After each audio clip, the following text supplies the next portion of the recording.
Qui êtes-vous?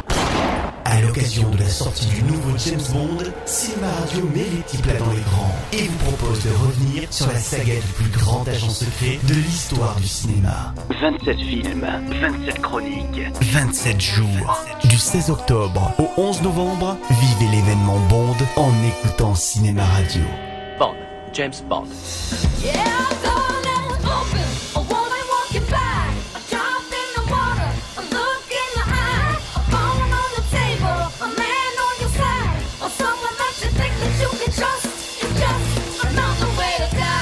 Le film d'aujourd'hui, Quantum of Solace, sorti en 2008, est la suite directe de l'excellent Casino Royale, qui faisait repartir la saga en faisant table rase du passé et de 40 ans d'aventures cinématographiques. Mais il n'est pas certain que ce nouvel épisode soit à la hauteur de son illustre prédécesseur. La faute à un délai de production beaucoup trop court, sans oublier que la refonte des aventures de 007, dorénavant conçue pour concurrencer les blockbusters intelligents, comme par exemple les Batman de Christopher Nolan, impose un niveau d'exigence très difficile, voire même impossible à atteindre à chaque fois. Vous disiez que votre motivation n'était pas la vengeance. Ma seule motivation, c'est mon devoir. Non. Je vous sens aveuglé par une rage incontrôlable. Vous vous moquez du mal que vous faites. Quand on confond amis et ennemis, il est temps de raccrocher. À la fin du précédent film, Bond finissait par retrouver la personne responsable de la mort de Vesper Lynd, l'amour de sa vie, qui travaillait pour une organisation criminelle, le Spectre...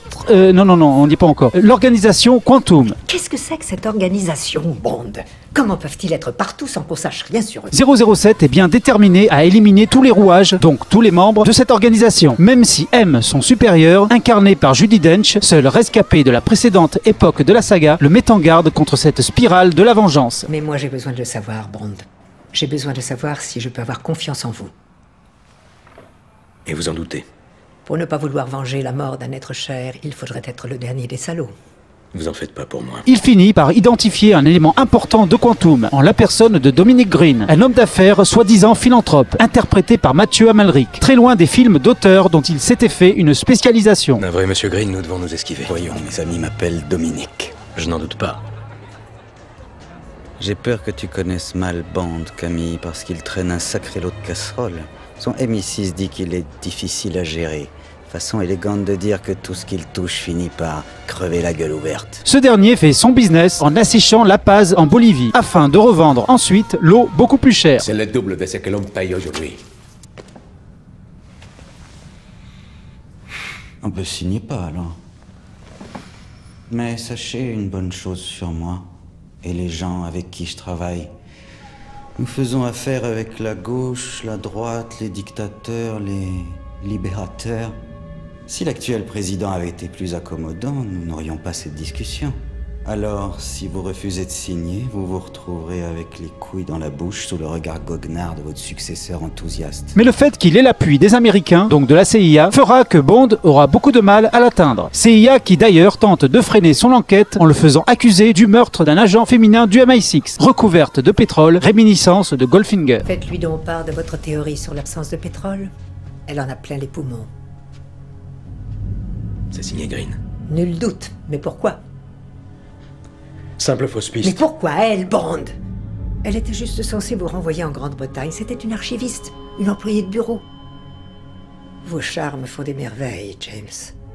Elles font tout pour vos beaux yeux. Notre héros va croiser le chemin de Camille Montes, jouée par Olga Kurilenko, qui n'est devenue intime avec Green que dans le but d'atteindre l'un de ses associés, le général Medrano, responsable de la mort de sa famille. Et finalement, il les a étranglés sous mes yeux. Et il a incendié notre maison. Vraiment désolé.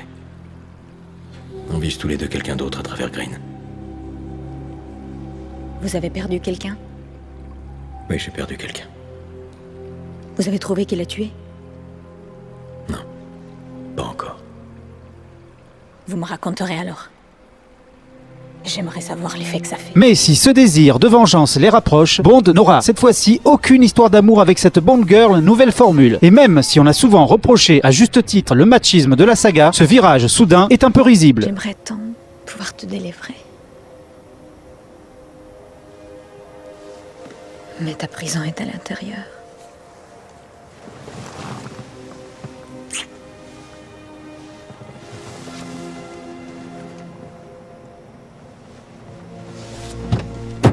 Coincé entre deux grands bonds, Quantum of Solace est un peu le vilain petit canard de la période Craig. En effet, s'il est tout à fait agréable à regarder, il ne laisse pas au spectateur une impression aussi durable que les deux autres films et s'oublie assez vite une fois vu. Il est vrai que Mark Foster, le réalisateur, n'est pas tout à fait à la hauteur et échoue quelque peu à ajouter de l'envergure à ce film, qui renoue avec la tradition des bonds intermédiaires, censés nous faire patienter avant des épisodes beaucoup plus consistants. En revanche, l'aspect intéressant du film est sans aucun doute l'évolution du personnage de 007, qui apprend ici à surmonter et apprivoiser son désir de vengeance. Nouvelle étape importante dans son apprentissage d'espion haut de gamme. Il vit encore?